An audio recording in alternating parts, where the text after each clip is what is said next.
ఇప్పుడు ఈ రోజు క్లాస్లో మనం distinguish between cost accounting and management accounting తెలుసుకోబోతున్నాం. ఈ తెలుసుకోబోయే ముందు మనం ఏం చేయాలంటే ఫైనాన్షియల్ అకౌంటింగ్ అంటే ఏంటి, కాస్ట్ అకౌంటింగ్ అంటే ఏంటి, మేనేజ్మెంట్ అకౌంటింగ్ ఏంటంటే వాటి యొక్క మీనింగ్ పూర్తిగా తెలుసుకున్న తర్వాత అప్పుడు డిఫరెన్స్లోకి వెళదాం. First financial accounting. Financial accounting is the accounting which records the business transactions and ascertain the financial results during a specified period of time. అంటే ఒక నిర్ణీత కాలంలో ఒక వ్యాపార సంస్థ తన వ్యాపార వ్యవహారాలకు నమోదు చేసి లెక్కలు రాసే పద్ధతిని, అలా లెక్కలు రాయడంలో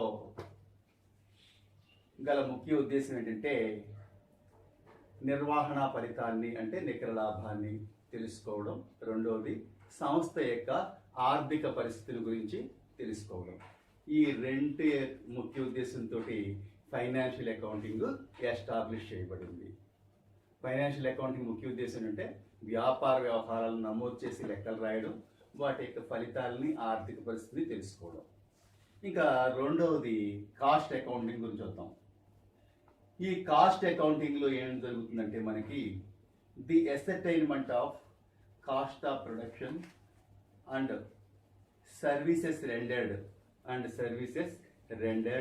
and cost control are the main objectives of cost accounting.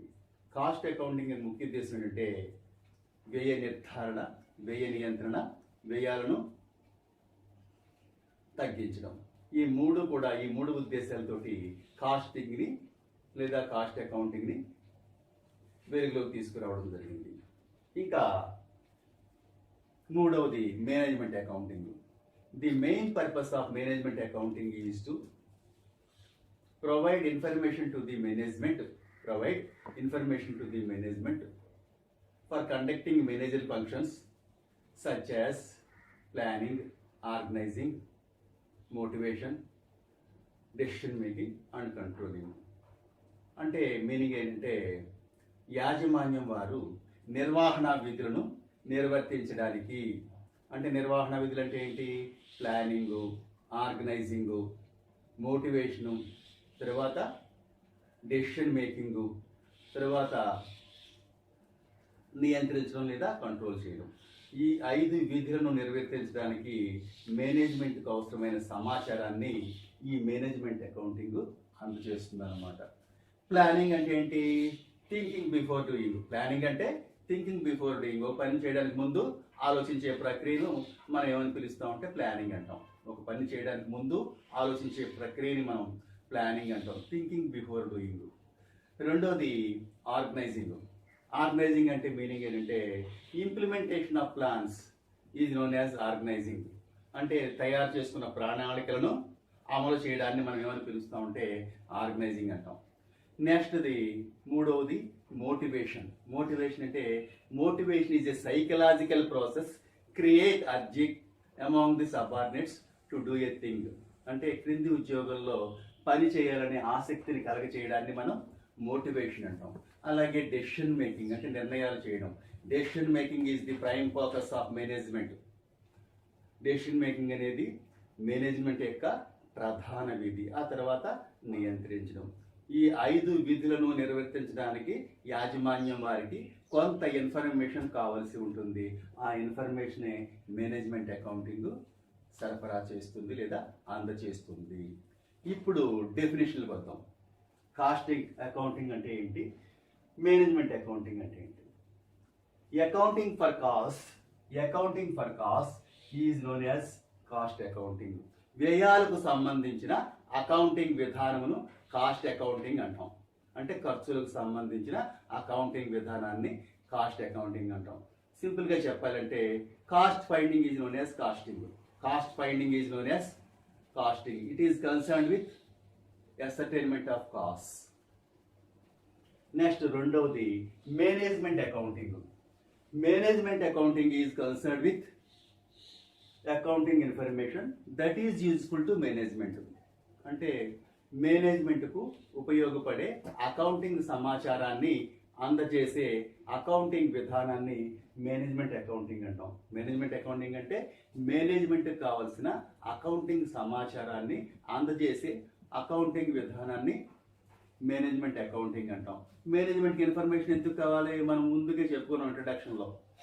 వాళ్ళు ప్లానింగ్ చేయడానికి, ఆర్గనైజ్ చేయడానికి, మోటివేట్ చేయడానికి, డెసిషన్ మేకింగ్ చేయడానికి, నియంత్రించడానికి లేదా కంట్రోల్ చేయడానికి మనకి మేనేజ్మెంట్కు ఇన్ఫర్మేషన్ లేదా సమాచారం కావాల్సి ఉంటుంది.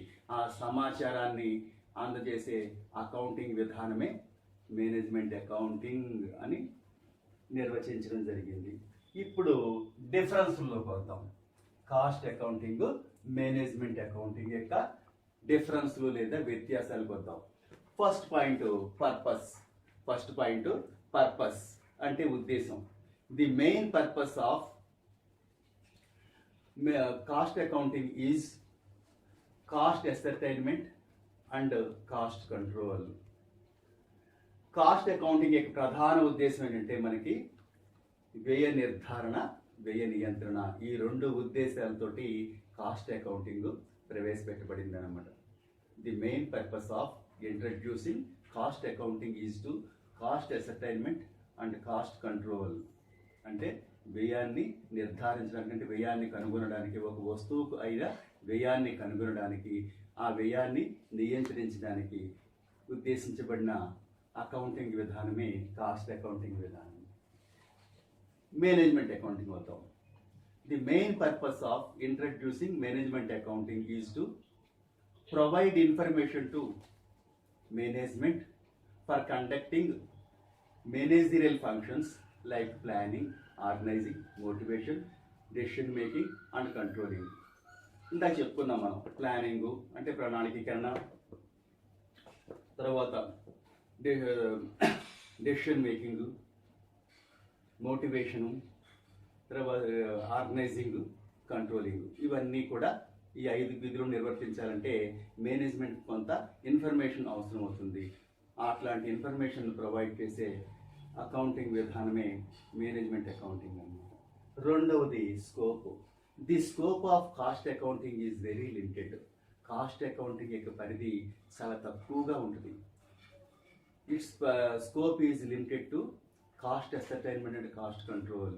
వ్యయ నియంత్రణ, వ్యయ నిర్ధారణకు మాత్రమే కాస్ట్ అకౌంటింగ్ యొక్క పరిమితి లోబడి ఉంటుంది. The scope of management accounting is very wide. Management accounting యొక్క స్కోపు లేదా పరిధి చాలా విశాలంగా ఉంటుంది లేదా విస్తృతంగా ఉంటుంది. It relates to financial accounting, cost accounting, tax accounting, tax planning. ఈ 4టికి సంబంధించి విస్తరించి ఉంటుంది మేనేజ్మెంట్ అకౌంటింగ్ యొక్క పరిధి. మూడవది information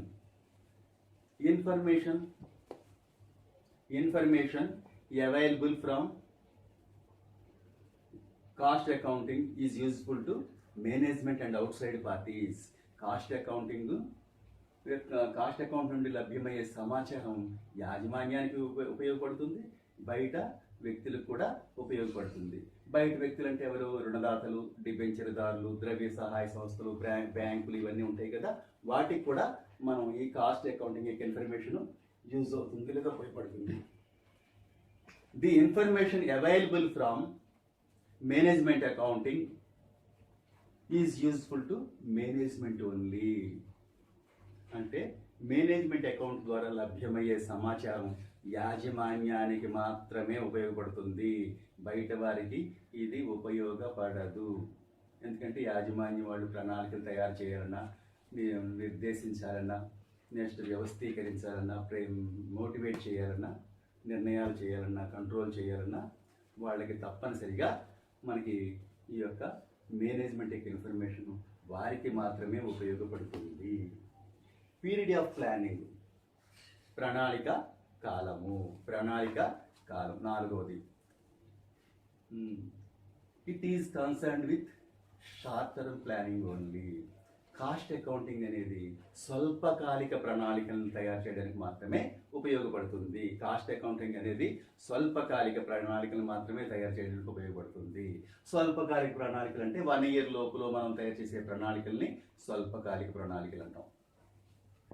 management accounting is useful to prepare both short term and long term plans. Management accounting అనేది స్వల్పకాలిక, దీర్ఘకాలిక ప్రణాళికలు, 2 రకాల ప్రణాళికలను తయారు చేయడానికి కూడా దీని యొక్క ఇన్ఫర్మేషన్ ఉపయోగపడుతుంది అనమాట. స్వల్పకాలిక ప్రణాళికలు అంటే ఇప్పుడే అనుకున్నాం మనం ఏమని, ఒక 1 year లోపల తయారు చేసే ప్రణాళికల్ని స్వల్పకాలిక ప్రణాళిక అంటాం. అట్లా కాకుండా 15 years, 20 years, 25 years, 30 yearsకి తయారు చేసే ప్రణాళికల్ని మనం ఏమని పిలుస్తామంటే లాంగ్ టర్మ్ ప్లాన్స్ లేదా దీర్ఘకాలిక ప్రణాళికలు. ఈ 2 రకాలైన ప్రణాళికల్ని తయారు చేయడానికి కూడా మనకి ఈ మేనేజ్మెంట్ అకౌంటింగ్ ఉపయోగపడుతుంది. నెక్స్ట్ మీన్స్ ఫౌండేషన్ అంటే తెలుగులో పునాది. Cost accounting provides a base for management accounting. Management అకౌంటింగ్కు కాస్ట్ అకౌంటింగ్ అనేది పునాది వలె ఉపయోగపడుతుంది. అంటే కాస్ట్ అకౌంటింగ్ అనే పునాది మీద మేనేజ్మెంట్ అకౌంటింగ్ అనే భవనము నిర్మించబడుతుంది. పునాది పటిష్టవంతంగా ఉన్నట్టయితే భవనం కూడా పటిష్టవంతంగా ఉంటుంది. ఇప్పుడు మేనేజ్మెంట్ అకౌంటింగ్లో వద్దాం. Management accounting is derived from both financial accounting and cost accounting. Management accounting అనేది ఎలా ఉద్భవిస్తుందంటే ఫైనాన్షియల్ అకౌంట్ నుండి మరియు కాస్ట్ అకౌంట్ నుండి, ఈ రెండింటి నుండి కూడా మేనేజ్మెంట్ అకౌంటింగ్ అనేది ఉద్భవిస్తుంది. నెక్స్ట్ 6th పాయింట్ అప్రోచ్, తెలుగులో దృక్పథము అంటాం. Cost accounting is a historical approach. Cost account అనేది చారిత్రాత్మక దృక్పథము కలది. అంటే గత కాలానికి సంబంధించిన దృక్పథము కలది.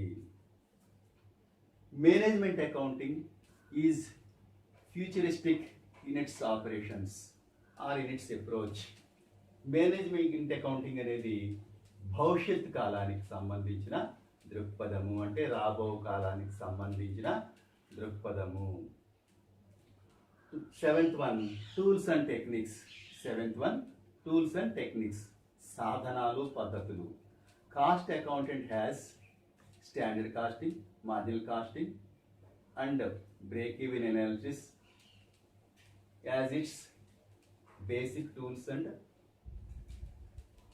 టెక్నిక్స్. కాస్ట్ అకౌంటింగ్లో ప్రామాణిక costing, marginal costing, break even విశ్లేషణ మొదలైనవి ఉత్పత్తి వ్యయ సాధనాలుగా ఉంటాయి.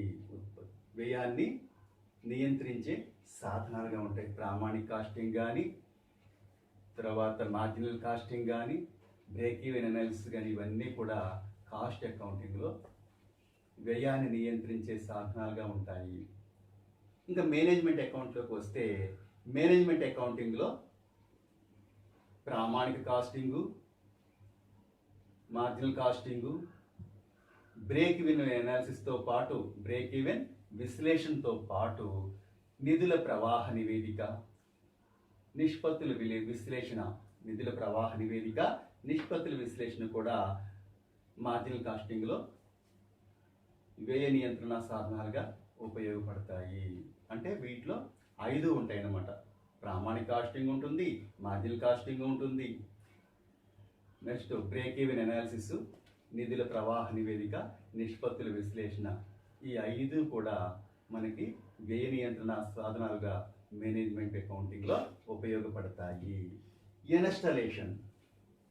Cost accounting can be installed without management accounting. అంటే మేనేజ్మెంట్ అకౌంట్ లేకుండానే మనం కాస్ట్ అకౌంట్ని ఇన్స్టాల్ చేసుకోవచ్చు లేదా స్థాపించుకోవచ్చు. మేనేజ్మెంట్ అకౌంట్తో సంబంధం లేకుండానే వ్యాపార సంస్థలో కాస్ట్ అకౌంటింగ్ను ప్రవేశపెట్టవచ్చు లేదా ఇన్స్టాల్ చేసుకోవచ్చు. Management account can be installed with the help of both financial accounting and cost accounting. Management accounting అనేది మీరు ఫైనాన్షియల్ అకౌంటింగ్ మరియు కాస్ట్ అకౌంటింగ్ సహకారాలతోటి మనం ఇన్స్టాల్ చేసుకోవచ్చు అన్నమాట. వ్యాపార సంస్థలో మనం కాస్ట్ మేనేజ్మెంట్ అకౌంటింగ్ కనుక స్థాపించుకోవాలంటే కంపల్సరీగా ఫైనాన్షియల్ అకౌంటింగ్ ఉండాలి, కాస్ట్ అకౌంటింగ్ కూడా ఉండాలి. ఈ రెండు ఉన్నప్పుడు మాత్రమే మనం వ్యాపార సంస్థలో మేనేజ్మెంట్ అకౌంటింగ్ని ప్రవేశపెట్టవచ్చు, లేదా ఇన్స్టాల్ చేసుకోవచ్చు, లేదా స్థాపన చేసుకోవచ్చు. ఇంకా 9th వన్ స్టేటస్ లేదా హోదా. The status of cost accountant comes after management accountant. Management accountant యొక్క హోదా వ్యాపార సంస్థలో కాస్ట్ అకౌంట్ తర్వాత ఉంటుంది. అంటే మేనేజ్మెంట్ అకౌంటెంట్ కాస్ట్ అకౌంటెంట్ కంటే ఉన్నతమైన స్థానంలో ఉంటాడు.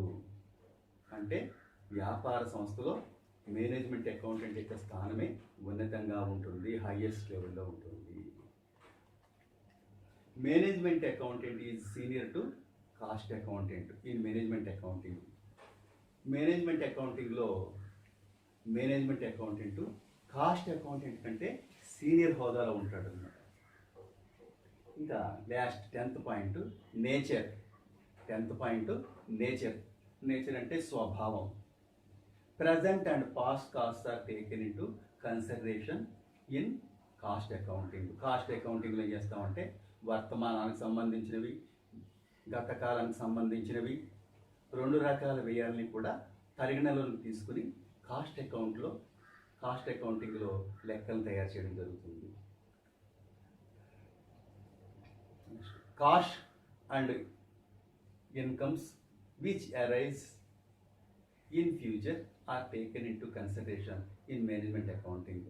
మేనేజ్మెంట్ అకౌంటింగ్లో భవిష్యత్తులో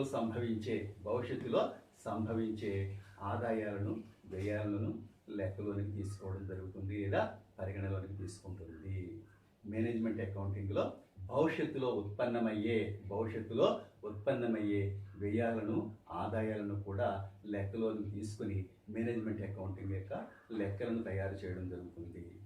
ఓవర్. Thank you.